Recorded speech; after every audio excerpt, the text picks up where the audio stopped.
verdade que nós começamos com gira de charla de barrio e direito do paciente, den qual Fundação Siki e minha persona dona uma leitura completamente grátis tocante o direito do paciente para a comunidade de Aruba. Meta de essa aqui, tá para começar uma campanha, logo nos bisa de informação, de promover o direito do paciente na nossa comunidade durante 2 lunas largos. E me tenho visto que esse man aqui nós também tem o penúltimo que geração no setor na centro de bairro Savaneta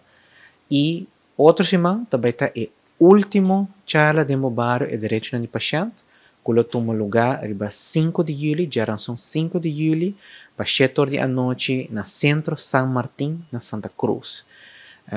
Com ela vai ter hora aqui também tenho visto sumamente positivo. Então, tem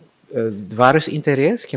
interesse está varia de bairro para bairro, mas o certo bairro não tá mais tanto a pessoa não de bairro é apresentar. Algum bairro está hobby variar, que outro gente outro bairro a atender e charla e outra tem aberto também com o tema, caminhando nos concentrar um pouquinho mais, por exemplo, de AZV, um pouquinho mais de direito de informação, que me sei também me quer cambio também de variação, depende de qual bairro nós a visitar.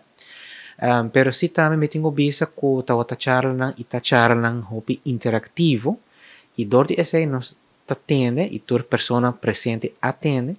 que está viva da comunidade, experiência de outro paciente e, por exemplo, que está cada vez para adiante, tá a falta de informação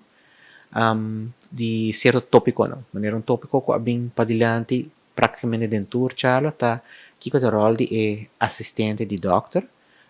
e privacidade que informação vou por visa assistente assim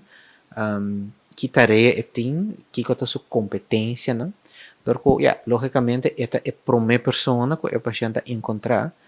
e uma informação é que é por espera de a pessoa e na sutura que a pessoa por espera de a paciente. E me punto na clave que a queda bem para adiante e me quer seguro.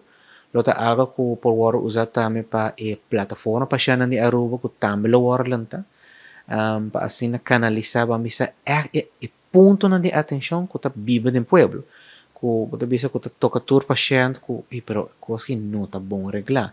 Como nós por seguir trabalhar e budget junto com o governo para assim nós por chegar a uma melhor qualidade de cuidado, melhor direito e melhor satisfação e segurança para o paciente.